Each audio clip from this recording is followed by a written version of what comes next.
여러분 안녕하십니까? 5월 16일 토요일 VOA 한국어 방송 전해드립니다. 저는 조상진입니다. 장량입니다. 먼저 오늘의 주요 뉴스입니다. 도널드 트럼프 미국 대통령이 이번 미중 정상회담에서 시진핑 중국 국가주석과 북한 문제를 논의했다고 밝히면서 김정은 북한 국무위원장과 좋은 관계를 유지하고 있으며 소통도 있었다고 말했습니다. I have a very good relationship with Kim Jong-un. 도널드 트럼프 대통령이 2박 3일간의 베이징 방문 일정을 마쳤습니다. 도널드 트럼프 대통령은 시진핑 중국 국가주석과의 회담에서 미국산 제품의 추가 구매 약속을 받아냈고 타이완 문제도 논의했다고 밝혔습니다. 존 레클리프 미 중앙정보국 CIA 국장이 14일 쿠바 수도 아바나를 방문해 쿠바 고위관리들과 회담했습니다. 여러분께서는 지금 VOA 한국어 방송을 함께하고 계십니다. VOA 한국어 방송 1부에서는 먼저 오늘의 뉴스 들으시고 디브리핑 순서에서는 트럼프 대통령과 시진핑 주석의 정상회담 소식 정리하겠습니다. 익스플레이너 시간에는 인공지능에 대해서 알아보겠습니다. 네. 새벽 1시로 이어지는 2부에서는 오늘의 뉴스와 함께 생활 속 영어를 배워보는 Everyday English, 미국 독립 250주년을 기념해 준비한 역사 속 아메리카 250 순서가 준비되어 있습니다. 첫 소식입니다. 도널드 트럼프 미국 대통령은 시진핑 중국 국가주석과의 정상회담에서 북한에 대해 논의했다고 15일 밝혔습니다. 트럼프 대통령은 이날 시 주석과의 베이징 정상회담을 마치고 귀국하는 전용기에서 시 주석과 북한에 대해 논의했느냐는 기자의 질문에 그렇다고 답했습니다. 트럼프 대통령은 이어 잘 아는 대로 나는 김정은과 매우 좋은 관계를 맺고 있다며 이같이 밝혔습니다. I have a very good relationship with 아시다시피 전 김정은 위원장과 매우 좋은 관계를 유지하고 있습니다. 상황은 꽤나 안정적이었죠. 하지만 분명한 건 제가 그와 좋은 관계를 맺고 있다는 사실입니다. 그는 미국을 존중해 왔습니다. 저는 그가 계속해서 정중한 태도를 보여주길 바랍니다. 실제로 그는 미국을 아주 존중해 줬으니까요. 트럼프 대통령은 또 김 위원장과 소통이 있었는지를 묻는 질문에 그렇다고 대답했지만 소통이 어떤 종류였는지에 대해서는 중요하지 않으며 말하지 않을 것이라고 밝혔습니다. 그러면서도 김 위원장과의 좋은 관계를 거듭 강조하면서 그는 우리나라를 존중해 왔으며 계속 그렇게 해주기를 바란다고 말했습니다. 앞서 중국 외교부도 14일 보도자료를 통해 시 주석과 트럼프 대통령이 중동 정세와 우크라이나 위기, 한반도 문제 등 주요 국제 및 지역 현안에 대해 의견을 교환했다고 밝힌 바 있습니다. 도널드 트럼프 대통령이 2박 3일간의 베이징 방문 일정을 마쳤습니다. 트럼프 대통령은 시진핑 중국 국가주석과의 회담에서 미국산 제품의 추가 구매 약속을 받아냈고 타이완 문제도 논의했다고 밝혔습니다. 중국에서 출발한 후 15일 대통령 전용기인 에어포스원에서 기자들과 만난 트럼프 대통령은 우리는 아주 잘 지냈으며 보잉사 항공기 200대 이상을 포함해 향후 750대를 구매하겠다는 약속을 받아내는 등 수많은 훌륭한 무역 합의를 이뤄냈다고 말했습니다. 트럼프 대통령은 합의에 관한 구체적인 세부 정보는 더 이상 밝히지 않았습니다. 계약이 최종 확정될 경우 미국 보잉사로서는 약 10년 만에 중국과 체결하는 최대 규모 거래가 됩니다. 아울러 트럼프 대통령은 중국 측으로부터 수십억 달러 상당의 미국산 대두를 구매하겠다는 약속도 받아냈다고 덧붙였습니다.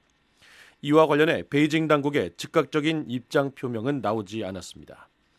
트럼프 대통령은 시 주석과의 회담에서 타이완 문제가 논의됐다고 전하며 이 사안을 둘러싼 미국과 중국 간의 갈등은 없을 것으로 본다고 밝혔습니다. 트럼프 대통령은 시 주석에 대해 그는 타이완의 독립투쟁을 보기를 원치 않는다면서 왜냐하면 그것은 매우 강력한 대립을 초래할 것이기 때문이라고 말했습니다. 이어 나는 그의 말을 끝까지 경청했다고 덧붙였습니다. 그러면서도 나는 어느 쪽으로도 확답을 주지 않았다고 강조했습니다. 타이완을 둘러싸고 미중 간 충돌 위험이 있느냐는 질문에 트럼프 대통령은 그렇게 생각하지 않는다면서 우리는 괜찮을 것이라고 답변했습니다. 한편 14일 진행된 트럼프 대통령과 시 주석의 회담에 관한 중국 측의 발표에 따르면 시 주석은 트럼프 대통령에게 타이완 문제는 미중 관계에서 가장 중요한 핵심 사안이라고 말했습니다. 다음 소식입니다. 존 레클리프 미국 중앙정보국 CIA 국장이 14일 쿠바 수도 아바나를 방문해 쿠바 고위 관리들과 회담했습니다. 이번 방문은 마르코 루비오 미 국무장관이 쿠바에서 에너지 위기가 심각해지는 가운데 쿠바 정부가 미국의 인도주의 지원 제안에 관해 거짓말을 하고 있다고 비난한 가운데 이뤄졌습니다. 쿠바 정부는 렛클리프 국장이 라사로 알베레스 카사스 내무장관 등 정부 관리들과 회담했다고 확인했습니다. CIA는 성명을 통해 렛클리프 국장이 쿠바가 근본적인 변화를 이룰 경우 미국은 경제와 안보 문제에 대해 진지하게 관여할 준비가 돼 있다는 트럼프 대통령의 메시지를 전달했다고 밝혔습니다.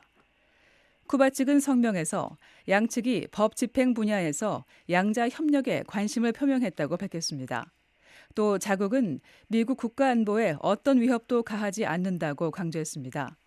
트럼프 대통령의 중국 방문을 수행한 루비오 장관은 14일 베이징에서 NBC 뉴스와 가진 인터뷰에서 미국이 쿠바에 1억 달러 규모의 인도주의 차원의 지원을 제안했다고 밝혔습니다.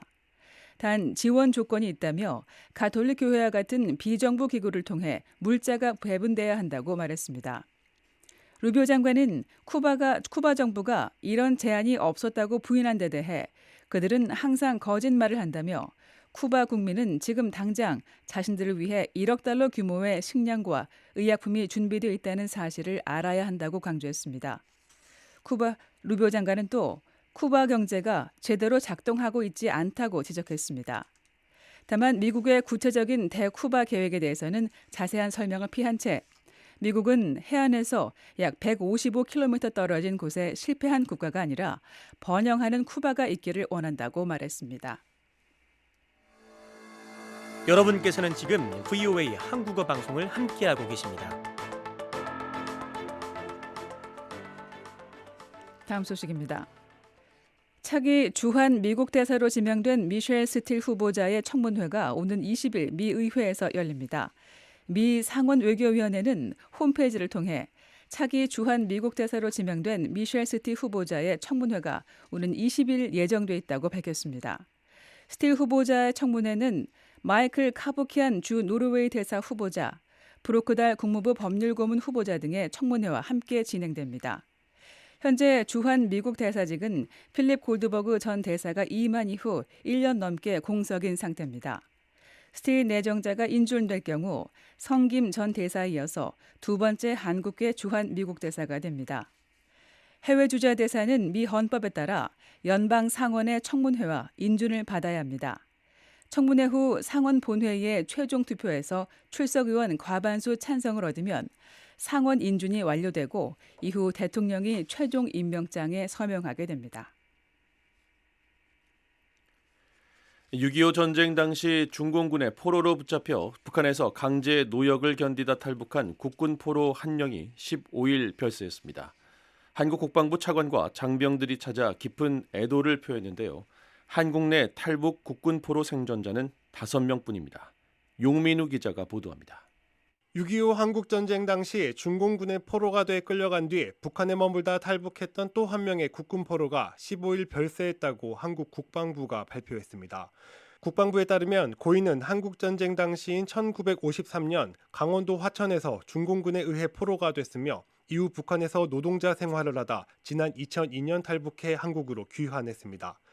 고인의 별세로 한국 내 국군 포로 출신 생존자는 5명으로 줄었으며 국방부는 고인의 뜻에 따라 성명은 비공개하기로 했다고 밝혔습니다. 국방부는 이두희 차관이 직접 빈소를 찾아 조문하며 유족들에게 애도의 뜻을 전했고 고인의 원소속 부대인 육군 3사단과 자매결연 부대인 육군 51사단 장병들도 조문하며 애도의 마음을 전했습니다. 한국전쟁 당시 포로가 됐다 북한을 탈출해 한국으로 귀화한 국군은 지난 1994년 고 조창호 중위 이후 총 80명입니다. 이들은 귀환 이후 북한 당국이 비인도적 전쟁 포로 처우를 비난하며 북한 정권을 상대로 손해배상 청구 소송을 제기해왔습니다. 최근에는 14일 서울중앙지법이 국군 포로 생존자 5명이 제기한 소송에서 원고 승소 판결을 내렸습니다. 이들은 소송에서 1953년 7월 정전협정 후에도 한국으로 송환되지 못하고 북한 내무성 건설대에 배속돼 탄광에서 강제노역에 시달렸다며 신체적, 정신적 피해에 대한 위자료를 북한 측에 청구했었습니다. 이와는 별도로 이들은 성명 등을 통해 국군포로 진상규명위원회 설치와 국군포로 기억의 날 지정 등을 요구하기도 했습니다. 한편 국방부는 나라를 위해 헌신하신 귀한 국군포로분들이 명예로운 삶을 영위할 수 있도록 앞으로도 진심 어린 예우와 최선의 지원을 다하겠다고 밝혔습니다. VOA 뉴스 용민우입니다. VOA 한국어 방송과 뉴스 기사는 언제든지 인터넷 웹사이트 www.voakorea.com과 유튜브, 소셜미디어 X와 페이스북으로도 함께하실 수 있습니다.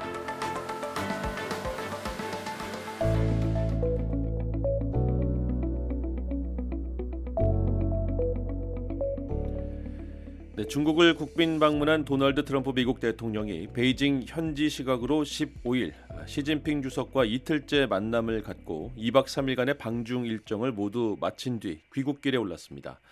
트럼프 대통령이 차담에 앞서 환상적인 무역 합의를 이뤄냈다고 밝히기도 했었는데요. 이은경 기자와 정리해 보도록 하겠습니다. 안녕하십니까? 안녕하세요. 네. 자, 어떤 내용들이 있었습니까? 네, 트럼프 대통령이 현지 시각 15일 오전 11시경 시진핑 주석의 집무실과 관저가 있는 중난하에 도착해서 시 주석의 영접을 받았습니다. 흔히 중국 권력의 심장부라 불리는 곳이죠. 두 정상은 악수를 나눈 뒤에 정원을 산책했고요. 또 비공개로 담소를 나눴고 이어서 차담과 업무 오찬을 함께 하면서 전날에 이어서 양국 간 주요 현안들을 논의했습니다. 차담에서는 주요 현안에 관해 좀 더 세부적인 논의가 이루어진 것으로 알려졌습니다. 네. 트럼프 대통령이 차담 전에 기자들에게 여러 언급을 했었죠. 네, 트럼프 대통령은 시 주석과 내각의 환대에 감사를 표하고 무역 등의 분야에서 훌륭한 성과가 있을 것으로 본다고 말했습니다. 또 양국이 이란이 핵무기를 가져서는 안 된다는 데 동의를 했다고 밝히면서 오는 9월 24일 워싱턴에서 시 주석을 다시 만나길 고대한다고 말했습니다. 트럼프 대통령은 전날인 14일 국빈 만찬에서 시 주석 내외를 백악관으로 초청을 했습니다. 네. 자, 첫날인 14일 그 회담 내용도 좀 살펴볼까요? 미중 양측이 발표한 보도자료 내용이 조금 달랐습니다. 네, 첫날 회담에서는 양국 간 경제 협력 확대와 중동 안보 문제, 한반도 정세 등이 다뤄졌습니다. 양측이 각각 발표한 보도 자료는 모두 낙관적인 분위기를 담았지만 강조점에서는 차이를 보였습니다. 다만 양측 모두 지난해 시작된 무역 전쟁의 휴전 기조를 유지하는 가운데 미중 무역과 경제 협력 확대 방안을 논의했다고 밝혔습니다. 네. 자, 구체적으로 어떤 차이가 있었는지 하나씩 좀 짚어볼까요? 네, 미국 측은 양국이 호르무즈 해협의 항행 자유를 유지해야 한다는 데 뜻을 같이 했고요. 이란은 결코 핵무기를 보유해서는 안 된다는 점을 재확인했다고 밝혔습니다. 또 시 주석이 중국의 중동산 원유 의존도를 줄이기 위해서 미국산 원유 구매 판매 확대에 관심을 나타냈다고 전했습니다. 트럼프 대통령은 회담 후에 시 주석이 이란 문제 해결을 돕겠다는 뜻을 밝혔다고 말했지만 루비오 국무장관은 14일 MBC 뉴스와 인터뷰에서 중국의 도움이 필요하지 않다고 선을 그었습니다. 중국 측은 두 정상이 중동 정세와 우크라이나 전쟁, 한반도 문제 등 주요 국제 현안에 대해 의견을 교환했다고 밝혔습니다. 또 트럼프 대통령이 미국과 중국은 세계에서 가장 중요하고 강력한 국가들이라며 양국이 함께 세계와 양국 국민을 위해 크고 좋은 일들을 많이 할 수 있다고 말했다고 전했습니다. 네. 시 주석이 그 향후 미중 관계 방향도 제시를 했죠. 네, 시 주석은 첫날 회담에서 향후 미중 관계를 전략적 안정성을 갖춘 건설적인 관계로 규정하면서 협력을 기반으로 하되 제한된 경쟁과 관리 가능한 이견을 유지하는 관계 모델을 제시했습니다. 또 중국 개방의 문은 더욱 넓게 열릴 것이라면서 미국과의 경제 협력 확대 의지를 밝혔습니다. 네. 자, 타이완 문제 이번에도 양측의 입장 차가 좀 컸죠. 그렇습니다. 시 주석은 타이완을 미중 관계에서 가장 중요한 문제라고 규정했고요. 잘못 다룰 경우에 양국이 충돌할 수도 있다고 경고했습니다. 이에 대해서 루비오 장관은 미국의 타이완 정책에는 변함이 없으며 현상 변경을 강제로 시도하는 것은 양국 모두에 도움이 되지 않는다고 강조했습니다. 네. 홍콩 민주화 운동가 이 지미 라이시 문제도 거론됐다고요. 그렇습니다. 루비오 장관은 트럼프 대통령이 시 주석과의 회담에서 수감 중인 지미 라이시 문제를 제기했다며 중국 측의 긍정적인 반응을 기대한다고 밝혔습니다. 올해 78세인 라이 씨는 지난 2월 선동과 외세 결탁 혐의로 20년형을 선고받고 복역 중입니다. 인권운동가들은 트럼프 대통령이 라이 씨와 또 조선족 김명일 목사 등의 석방을 중국 측에 요구해야 한다고 촉구해 왔습니다. 네. 자, 이번에는 경제 분야로 넘어가 보겠습니다. 네. 경제 분야 성과도 아주 상당하더라고요. 네, 경제 분야에서는 미국 기업의 중국 시장 접근 확대와 중국의 대미 투자 증대 방안이 다뤄졌습니다. 베선트 재무장관은 중국이 미국산 에너지 구매 확대에 관심을 보였다고 밝혔고요. 양국이 무역과 투자 문제를 관리할 별도의 협의체 설립 방안도 논의했다고 전했습니다. 중국은 이번 방문을 계기로 미국 보잉사 항공기를 대량 구매하는 계획을 발표할 것으로도 보입니다. 그리어 미국 무역대표부는 15일 블룸버그 뉴스와 인터뷰에서 지난 10월 합의된 연간 2,500만 톤 규모의 대두구매 계약에 더해서 향후 3년간 매년 수백억 달러 규모의 미국산 농산물 구매에 관한 합의가 도출될 것으로 기대한다고 말했습니다. 네. 자, 지금까지 이은경 기자와 함께 트럼프 대통령의 중국 국빈 방문 마지막 날 일정과 관련한 내용 함께 살펴봤습니다. 여러분께서는 지금 VOA 한국어 방송을 함께하고 계십니다.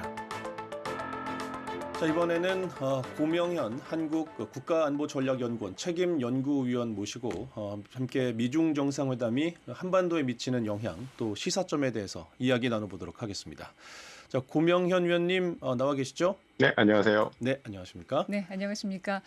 자, 먼저 이번에 그 미중 정상회담 결과를 전반적으로 어떻게 평가하시는지 또 한반도와 북한에 어떤 함축적인 의미가 있다고 보시는지 여쭙겠습니다. 네, 일단은 이제 미중 정상회담을 보고 있으니 아직 뭐 결말은 안 나온 것 같지만 뭐 중대한 뭐 변혁적인 그런 결과가 있었던 것 같지는 않고요. 다만 이 미중 간에 지난해에 있었던 이런 긴장 구도를 어느 정도 완화를 하고 그리고 양국 간의 협력의 범위를 좀 더 넓히고 그리고 재확인했다는 점에 있어서 매우 중요했던 것 같은데요. 하시는입니다. 다만 그런 걸 보고 있으면 우리나라 한반도에 가지고 있는 함의를 볼 때 어떻게 보면 좀 제한적인 부분이 있는 것 같습니다. 일단 우리나라에서는 이번에 정상회담을 통해서 이제 북미 대화의 그 어떻게 보면은 가능성이 열리지 않을까 이런 기대가 좀 있었는데요. 그런데도 불구하고 이 미중 정상 간의 그런 현안이 너무나 많다 보니까 그리고 또 첨예하고요. 그래서 이제 한반도 문제는 좀 우선으로 밀리지 않았나 이런 좀 느낌이 듭니다. 그렇지만 장기적으로 봤을 때 그 미중 관계가 이제 정상화되고 그리고 또 안정화되면은 한국과 그리고 북한 모두한테 그 기회의 창이 좀 열릴 것 같다는 생각이 좀 듭니다. 왜 이렇게 생각하냐면은 일단 그 한국 같은 경우에는 중국과 매우 경제적으로 밀접한 관계가 있고요. 동시에 미국과도 이제 투자나 어떤 정책 면에 있어서 밀접한 관계여가지고 중간에 좀 어떻게 보면 잡혀 있는 그런 느낌이 있는데 미중 관계가 이제 안정화되면은 한국한테도 경제적으로 그리고 전략적으로 유리합니다. 그리고 북한 같은 경우에는 아무래도 이제 북미 대화가 지금 문제가 좀 있는데 그럼에도 불구하고 이제 장기적으로 봤을 때 이제 미중 관계가 안정화되면은 그 북한 북미 대화의 물꼬도 이제 열릴 수 있는 가능성이 커지기 때문에 여러 가지 의미에서 어떻게 보면 미중 이번 정상회담의 의미가 장기적으로 봤을 때는 한반도에도 좀 유의미한 그런 의미가 있지 않을까 이런 생각이 듭니다. 네, 이번 정상회담이 이루어지기 전에 그 양국 고위급 그러니까 베선트 재무장관 또 허리펑 중국 부총리가 서울에서 만나서 사전 협의를 가져서 또 주목을 끌었습니다. 또 이재명 대통령, 한국 대통령과도 각각 면담을 했는데요. 미국과 중국이 이렇게 한국을 그 제3의 협의 장소로 선택한 것, 한국 입장에서는 좀 어떤 의미가 있다고 볼 수 있을까요? 뭐 일단 그 지금 현 이재명 정부에서는 이제 중국과 미국과 모든 양국의 관계를 좋게 이어나가자는 그런 기조입니다. 이른바 실용 외교 기조인데 그런 의미 있어가지고 현재까지 일단은 그 한미 정상회담이 작년에 있었던 한미 정상회담이 성공적이었고 그 이후에는 이제 한중 정상회담을 성공적으로 마무리를 했는데요. 거기에 어떻게 보면은 그 드러난 결과가 이번에 그 미국과 중국 간의 실무진 그런 회의가 서울에서 열렸다는 점에서 어떻게 보면 그 성과가 드러난 것 같습니다. 아무래도 미국과 중국이 한국을 뭐 일단은 뭐 만남의 장소로만 활용한 게 아니라 어떻게 보면은 그 좀 더 그 양쪽에서 볼 때 서로 편한 장소로 봤다는 점에서 한국이 지난 정부에 비해 가지고 최소한 중국과의 관계가 많이 안정화됐다고 느낄 수가 있고요. 그리고 일단 미국과의 관계도 어떻게 보면 미국한테도 이제 한국이 동아시아에서 중요한 동맹으로서 신뢰받는 동맹으로서 그런 그 자리매김을 했다고 그렇게 생각이 됩니다. 네. 자, 미국과 중국이 이번에 이란 관련 합의가 주목되는데요. 이란은 결코 핵무기를 가져서는 안 된다는 데 합의를 했습니다. 또 중국 측이 한반도 문제를 논의했다고 밝혔고요. 현재까지 나온 백악관 발표를 보면은요. 한반도 관련 내용은 포함되지 않았는데요. 자, 김정은 국무위원장이 이번 회담 결과를 어떻게 읽을 거라고 예측할 수 있을까요? 일단은 그 북한의 입장에서 봤을 때 이란은 그 북한한테 지금까지 걸어왔던 핵개발의 그런 그 전략, 그게 다시 한번 유용성이 있다는 걸 확인한 계기가 된 것 같습니다. 뭐 모든 이들이 이제는 아시겠지만 이제 이란이 만약에 핵개발을 성공적으로 마무리를 했다면은 이번 정쟁 같은 일이 벌어지지 않았을 가능성이 굉장히 높으니까 북한 입장에서는 지금까지 무수한 압박과 그리고 제재에 불구하고 핵개발의 전략을 유지했던 게 어떻게 보면은 그 효용성을 증명했다 이렇게 자인할 수 있을 것 같습니다. 다만 장기적으로 봤을 때 좀 북한한테 모든 메시지가 이제 긍정적이지 않은 게 일단은 북한이 어떻게 보면 관계를 중요시 여기는 중국과의 관계가 사실 북한을 이제 전략적으로 방어하고 보호하는 데는 큰 의미가 없었다. 그런 부분이 있어가지고 북한한테는 그러니까 어떻게 보면은 약간의 그런 그 부정적인 부분이 있는 것 같습니다. 그러니까 무슨 의미냐면은 이란이 중국과의 관계를 매우 중요시 여겼고 그리고 이란이 잘 아시다시피 중국이 이란에서 대부분의 그 원유를 수입을 하는데도 불구하고 이란이 이 위협에 처했을 때 중국이 사실 외교적으로나 아니면 이제 군사적으로나 큰 도움을 주지 못했습니다. 그러니까 그런 부분에 있어가지고 북한도 중국과의 관계 그리고 뭐 더 나아가서 러시아의 관계가 만약에 북한이 전략적으로 이제 위기에 처했을 때 얼마나 지원을 받을 수 있을지 그거에 대해서 좀 의구심이 생기지 않았을까 그런 생각이 들었을 겁니다. 네. 따라서 북한 입장에서 이 핵무기 개발에 좀 집중을 하고 그리고 미국과의 대화에도 좀 더 집중하는 그런 계기가 됐을 것 같습니다. 네. 이번 그 회담 결과 이 중국의 그 대북 정책, 대북 접근 방식에 좀 어떤 변화를 가져올 수 있을까요? 아니면 현상 유지에 그칠까요?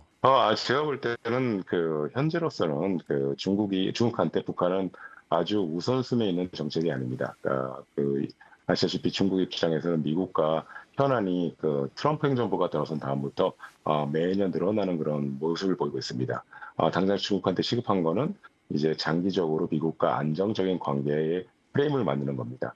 트럼프 대통령이 아무래도 예측 불허한 그런 정책적 행보를 자주 보이고 이거는 중국한테 전략적으로 그리고 경제적으로 불안 요인을 생성하기 때문에 그런 의미에 있어가지고 이 중국한테는 이번 회담을 통해서 그리고 또 다음 회담을 통해서도 트럼프 행정부와 좀 더 안정적인 그런 대화의 틀을 만드는 게 중요하기 때문에요. 그래서 이런 의제 안에서 북한이 차지하고 있는 공간이 클 것 같지가 않습니다.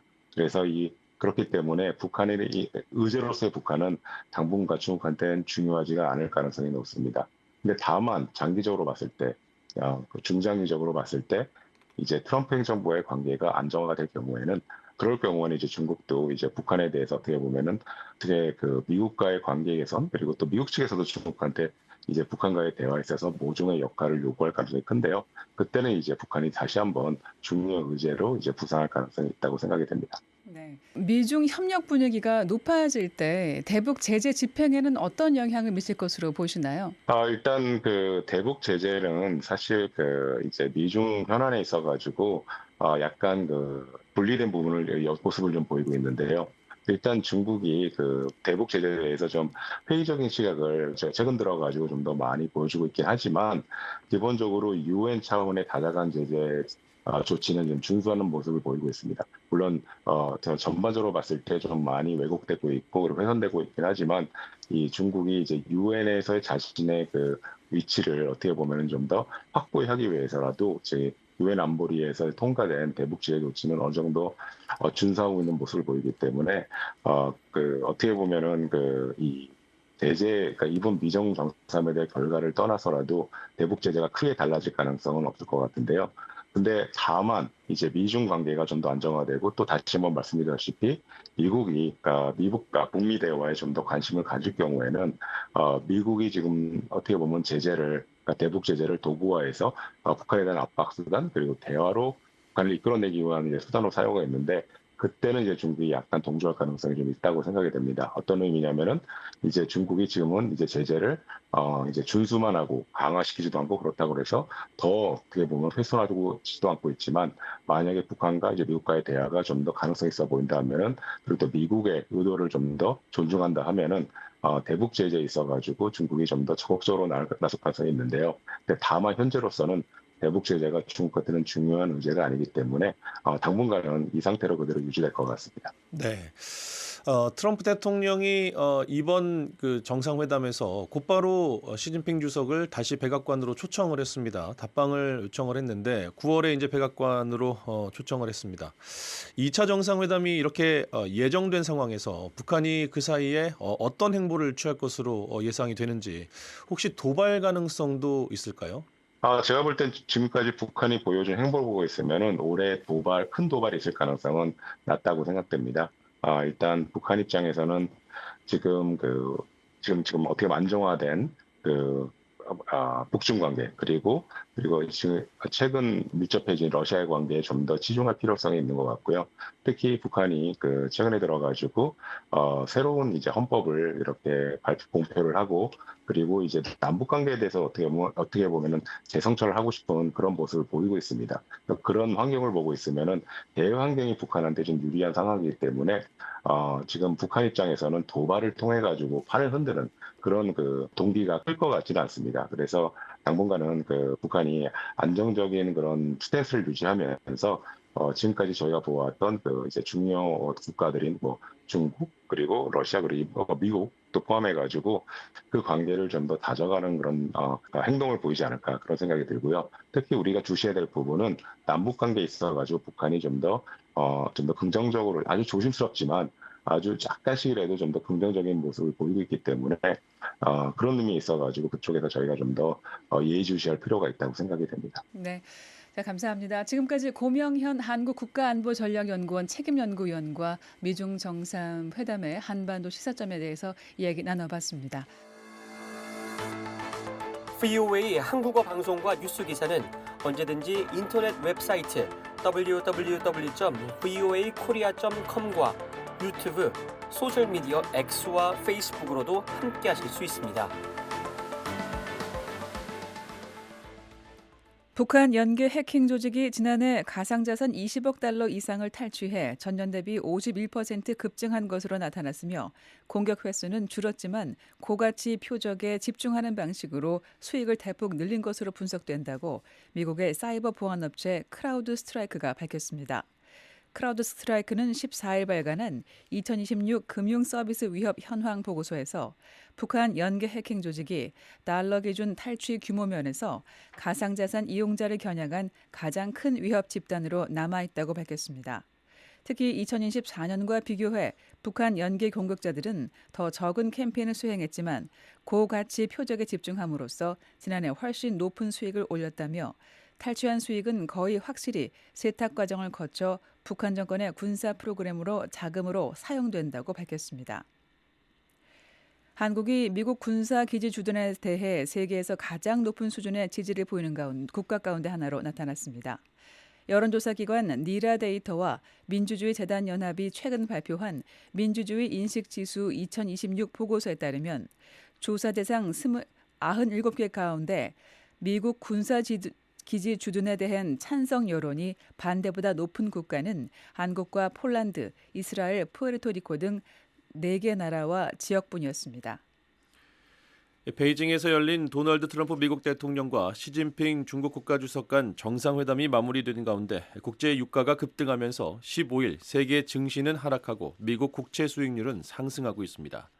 국제 유가 기준인 브렌트유 선물 가격은 호르무즈 해협 항행에 대한 투자자들의 우려가 계속되면서 이날 배럴당 약 2% 상승한 108달러를 기록했습니다. 미국 서부 텍사스산 원유 선물 가격도 3% 올라 배럴당 104달러에 거래됐습니다. 0시부터 이어지는 VOA 한국어 방송 2부에서는 오늘의 뉴스와 함께 생활 속 영어를 배워보는 Everyday English, 미국 독립 250주년을 기념해 준비한 역사 속 아메리카 250 순서가 준비되어 있습니다. 잠시 후 2부에서 뵙겠습니다.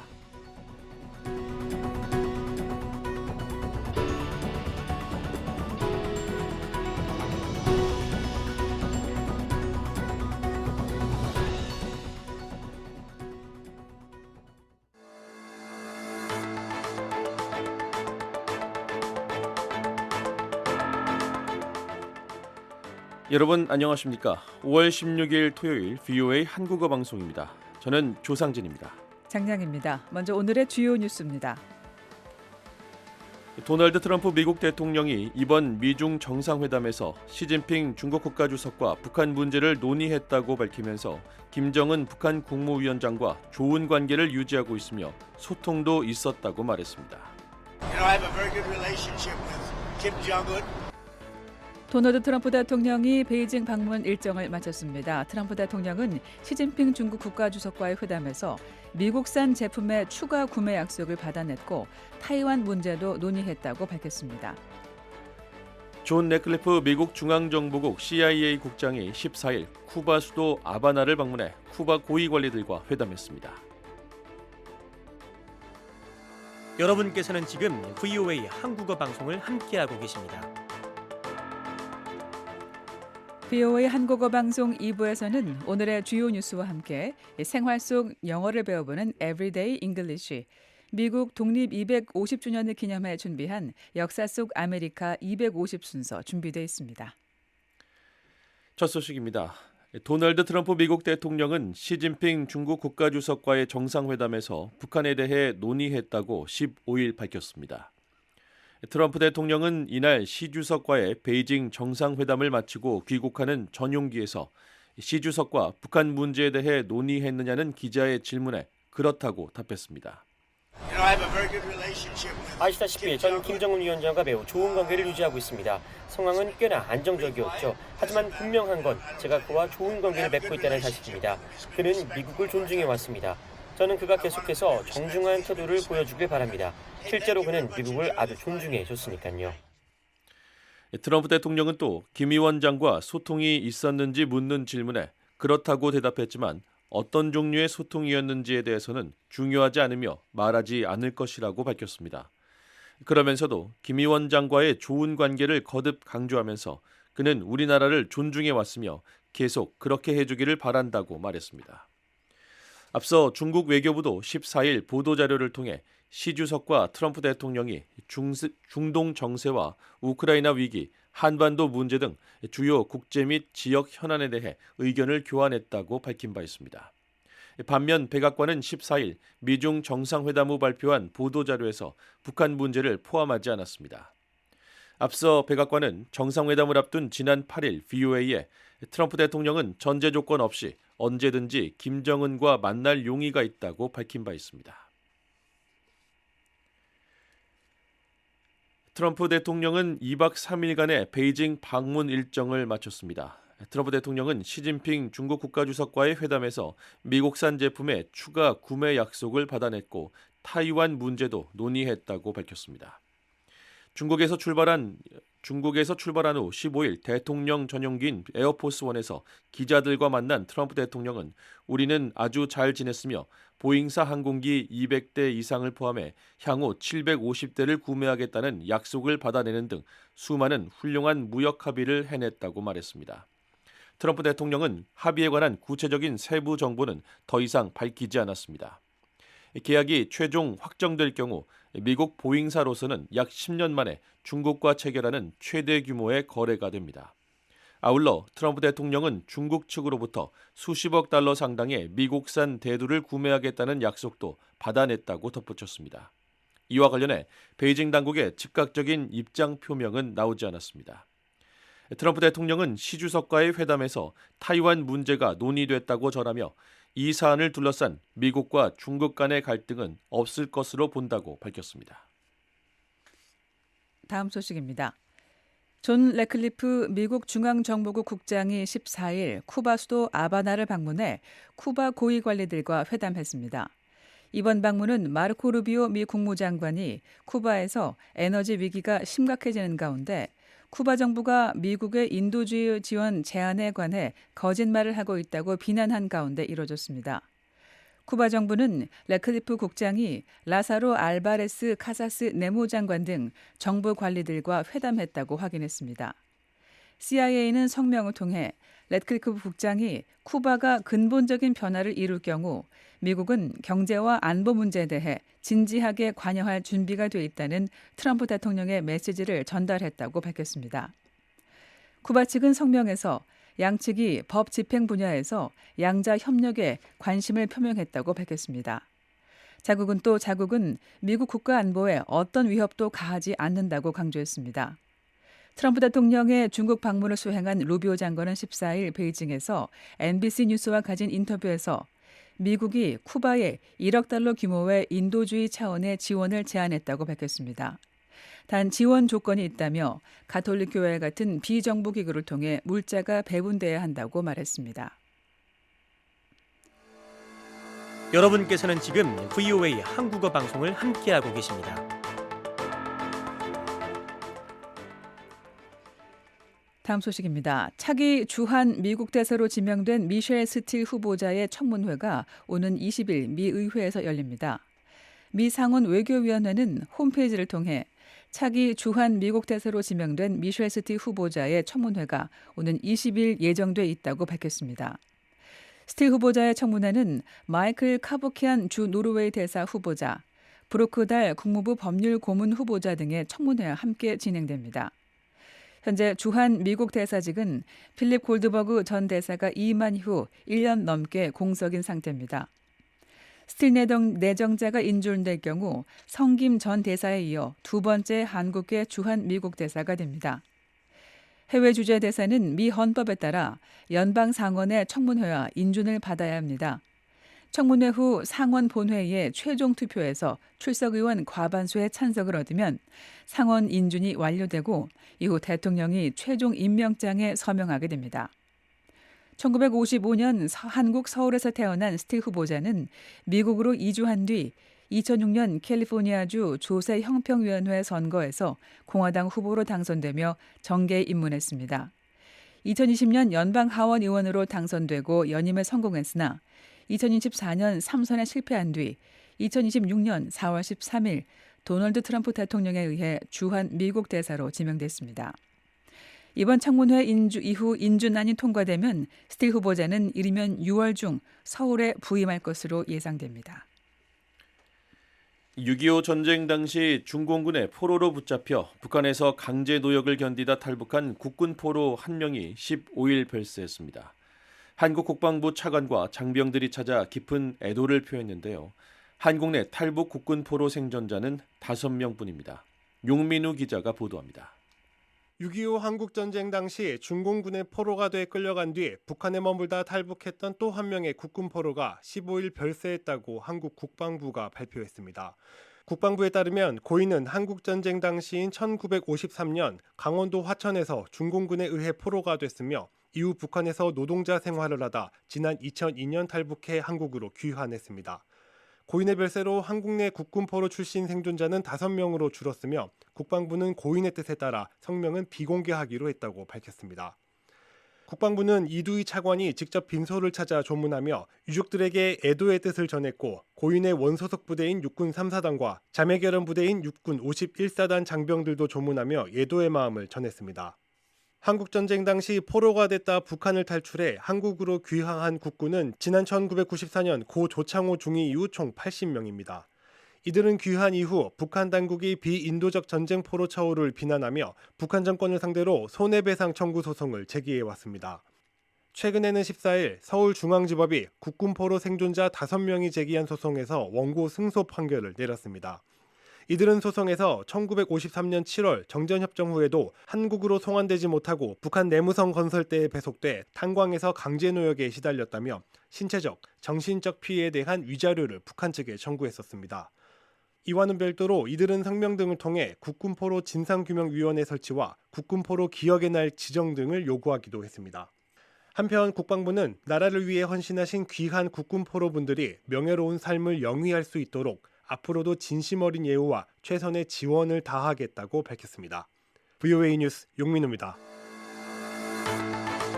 VOA 한국어 방송과 뉴스 기사는 언제든지 인터넷 웹사이트 www.voakorea.com과 유튜브, 소셜미디어 X와 페이스북으로도 함께하실 수 있습니다. 이번 순서는 일상의 대화 속에서 재미있게 영어를 배워보는 VOA 매일 영어 Everyday English입니다.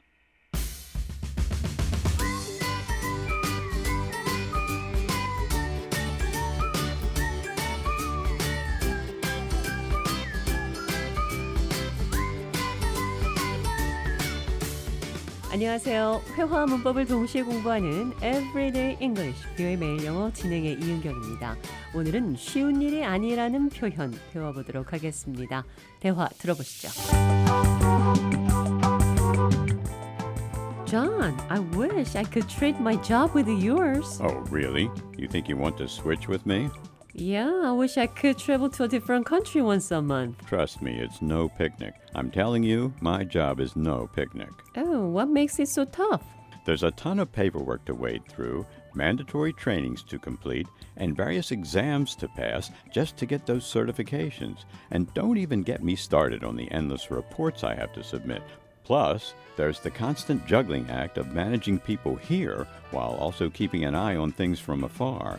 And then add in dealing with difficult people on top of all that? Not exactly a walk in the park. 제가 좌에게 직업을 맞바꾸고 싶다고 했더니 자신이 하고 있는 일이 쉬운 일이 아니라고 말했습니다. 쉬운 일이 아니다. 이 표현을 소풍이 아니라고 말을 했는데요. It's no picnic. 호락호락하지 않아요. It's no picnic. 비슷한 표현으로 Not exactly a walk in the park. 공원을 산책하는 일이 아닙니다. Not exactly. 이 not exactly는 상대방이 말한 것과 내 입장은 다르다 이런 표현을 하고 싶을 때 쓸 수 있습니다. You want to switch jobs with me? 나와 직업을 맞바꾸고 싶나요? It's no picnic. 쉽지 않아요. 호락호락하지 않아요. It isn't easy. This isn't a piece of cake. It's no picnic. 쉬운 일이 아닙니다. It's no picnic. 이 표현 기억하시면서 오늘의 대화 느린 속도로 들어보겠습니다.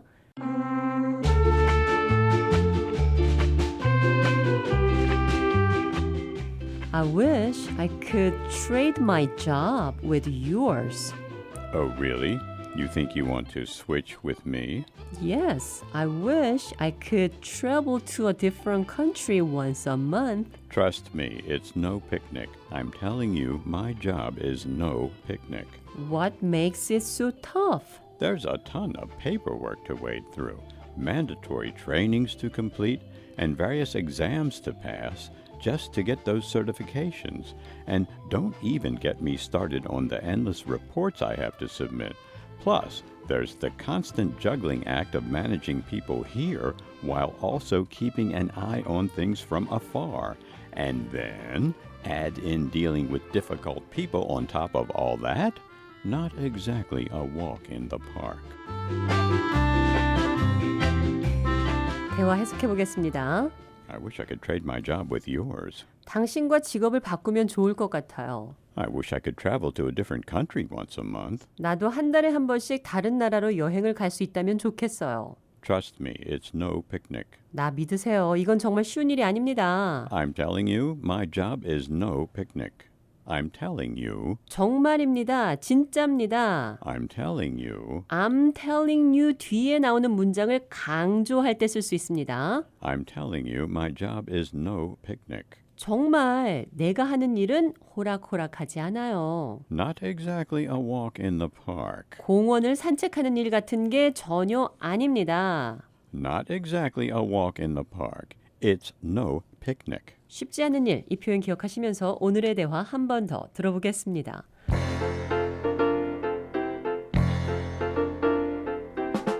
I wish wish I could trade my job with yours. Oh, really? You think you want to switch with me? Yeah, I wish I could travel to a different country once a month. Trust me, it's no picnic. I'm telling you, my job is no picnic. Oh, what makes it so tough? There's a ton of paperwork to wade through, mandatory trainings to complete, and various exams to pass just to get those certifications. And don't even get me started on the endless reports I have to submit.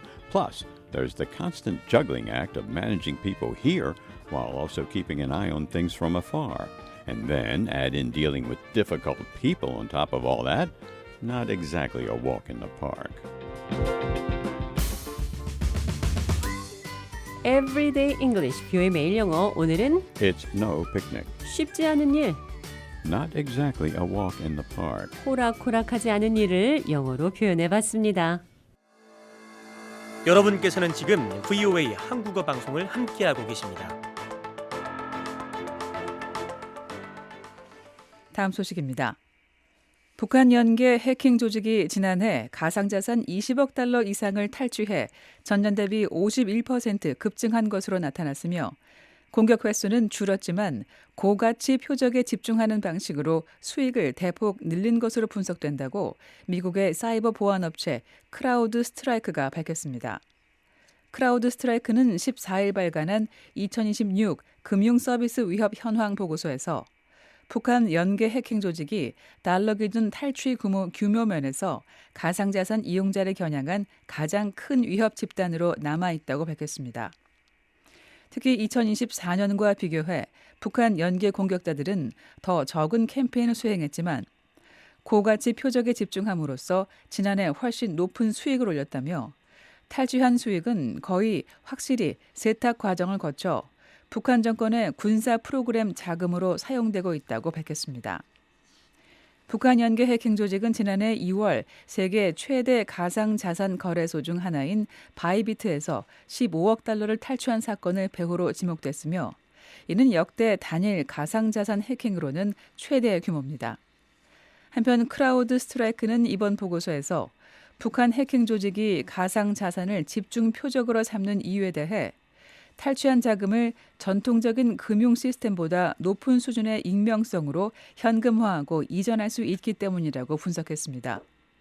또 북한의 수법이 갈수록 정교해지고 있다고 지적하면서 지난해 4월 탈중앙화 가상자산 거래소 드리프트 프로토콜이 북한 연계 기술 인력에 의해 침투당한 사건을 대표적 사례로 지목했습니다.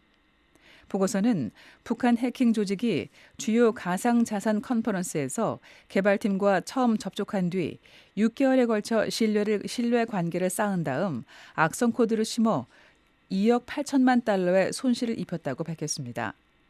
올해도 북한의 가상자산 해킹은 계속되고 있다는 보고서가 밝혔습니다. 북한 연계 조직은 올해 1월에서 4월 전 세계 가상자산 해킹 피해액의 76%인 5억 7,700만 달러를 탈취했고 특히 4월에는 탈중앙화 금융 플랫폼 켈프다오에서 2억 9천만 달러 규모의 해킹 사건의 배후로 지목되기도 했습니다. 미국 정부에 따르면 북한은 이렇게 탈취한 가상자산을 핵 미사일 개발 자금으로 사용하고 있습니다. 한국이 미국 군사기지 주둔에 대해 세계에서 가장 높은 수준의 지지를 보이는 국가 가운데 하나로 나타났습니다. 여론조사기관 니라 데이터와 민주주의재단 연합이 최근 발표한 민주주의 인식지수 2026 보고서에 따르면 조사 대상 97개 나라 가운데 미국 군사기지 주둔에 대한 찬성 여론이 반대보다 높은 국가는 한국과 폴란드, 이스라엘, 푸에르토리코 등 4개 국가 및 지역뿐이었습니다. 보고서는 미국이 자국의 군사기지를 두는 것에 찬성하는가라는 질문에 대한 찬성 응답 비율에서 반대 응답 비율을 뺀 수치를 기준으로 국가별 지지 수준을 비교했습니다. 이에 따르면 폴란드가 플러스 25로 가장 높은 지지를 기록했고 미군이 실제 주둔하는 국가 가운데서는 한국이 플러스 14로 두 번째로 높은 수준을 나타냈습니다. 미군의 상시 주둔이 없는 이스라엘은 플러스 21, 푸에르토리코는 플러스 18로 조사됐습니다. 보고서는 찬성과 반대 격차가 5%포인트 이내인 경우를 의견이 갈린 국가라고 설명하며 루마니아와 일본, 필리핀, 도미니카 공화국 등은 해당 항목으로 분류했습니다. 반면 나머지 86개 나라에서는 미국 군사기지 주둔에 대한 반대 의견이 찬성보다 많았다고 설명했습니다. 이번 조사는 올해 3월 19일부터 4월 21일까지 전 세계 98개 나라 성인 94,146명을 대상으로 실시됐습니다.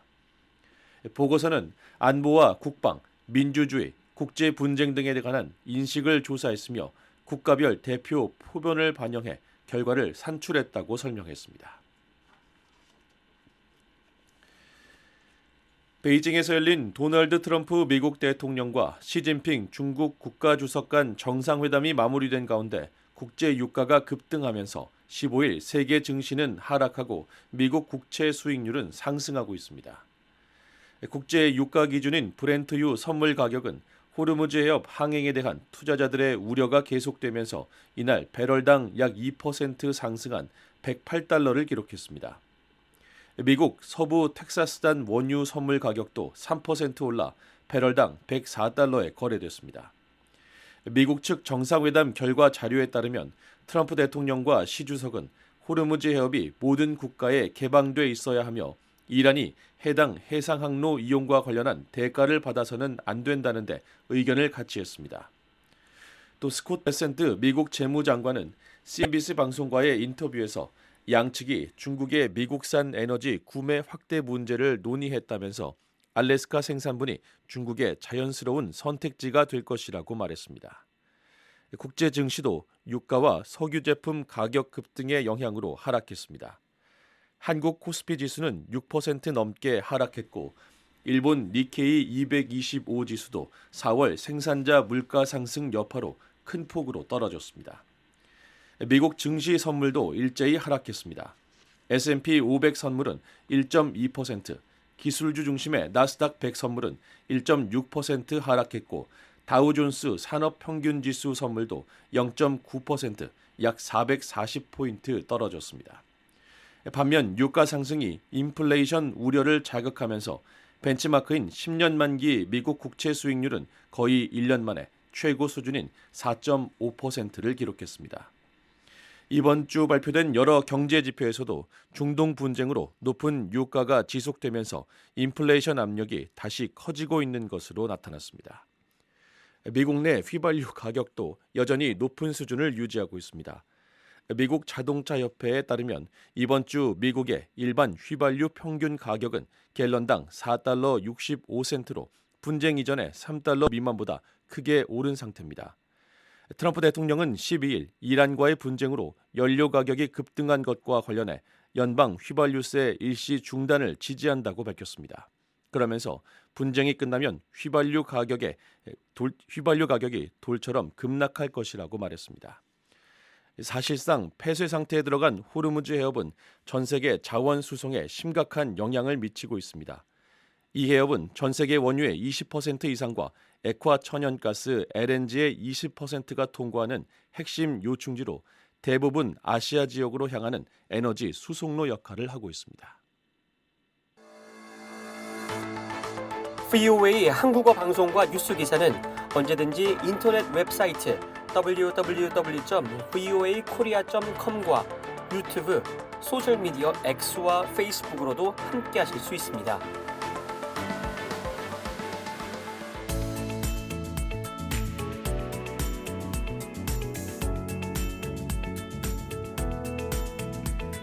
네, 미국의 어제와 오늘 그리고 건국 250주년 기념 소식 전해드리는 역사 속 아메리카 250 김묘 기자 나와 있습니다. 안녕하십니까? 네, 안녕하십니까. 도로에서 경찰차 만나면 일단 긴장하죠. 네. 속도, 신호 잘 지키면서 제발 내게 좀 안 왔으면 싶은데 또 그러다가 막상 위험한 순간에는 또 가장 먼저 떠올리면서 빨리 좀 와줬으면 하는 존재가 바로 경찰이죠. 네. 자, 오늘은 내셔널 폴리스 위크 전국 경찰 주간 소식 전해드립니다.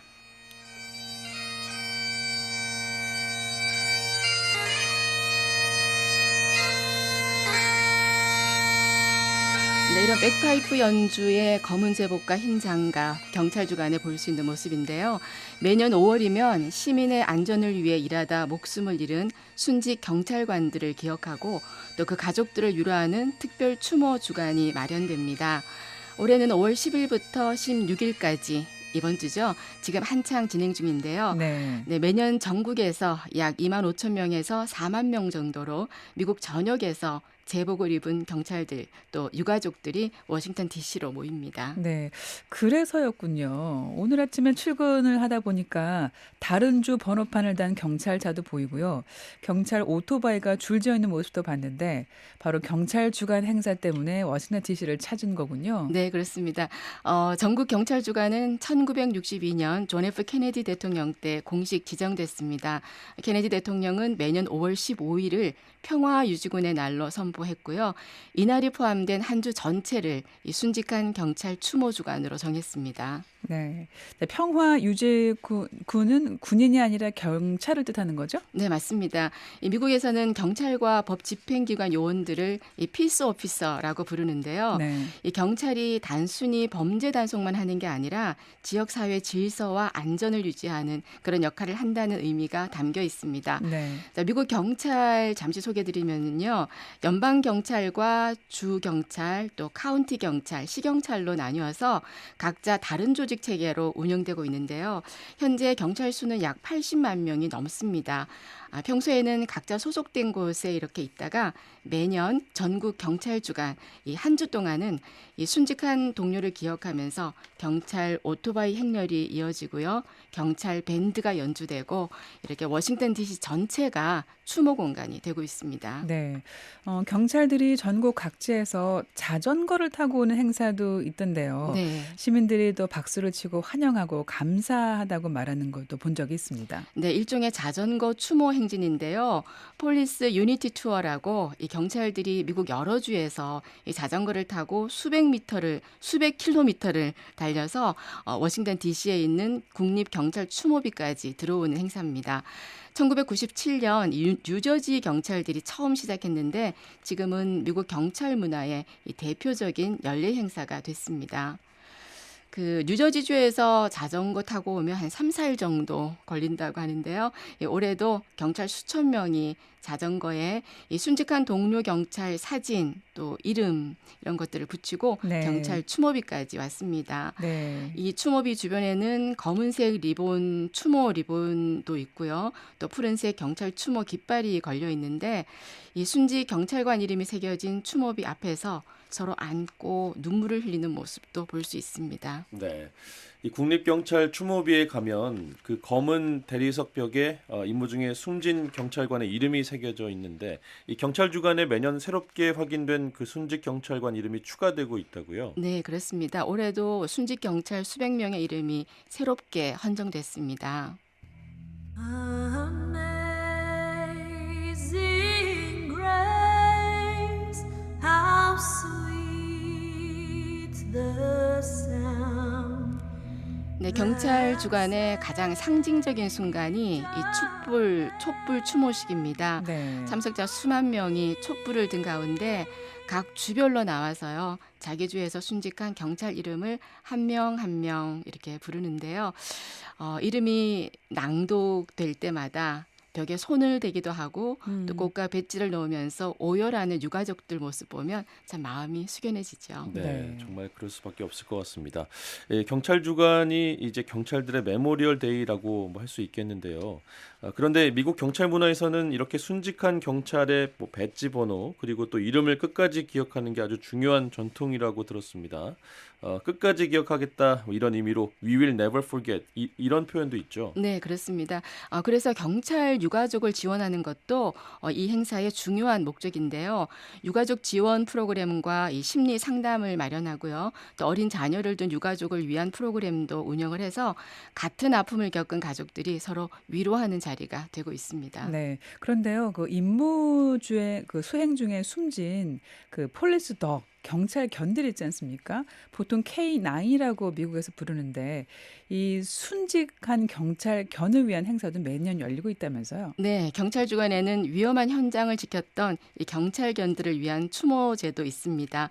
경찰견은 특별히 훈련을 받고 이 마약 탐지와 폭발물 수색, 또 실종자 구조 같은 중요한 임무를 수행하는데요. 임무 중 숨진 경찰견들을 위해서 헌화식과 또 경찰견 이름도 부르고요. 경찰견 사진을 전시합니다. 네. 자, 워싱턴 DC에서 진행되고 있는 전국 경찰 주간 소식 김미옥 기자였습니다. 네, VOA 한국어 방송은 매일 새벽 0시 30분부터 1시 30분까지 1시간 동안 웹사이트 또 단파를 통해서 여러분들께 전해드리고 있습니다. 자, 지금까지 미국 워싱턴에서 보내드린 VOA 한국어 방송 함께하셨습니다. 진행의 조상진, 장량이었습니다. 함께해 주신 여러분 고맙습니다.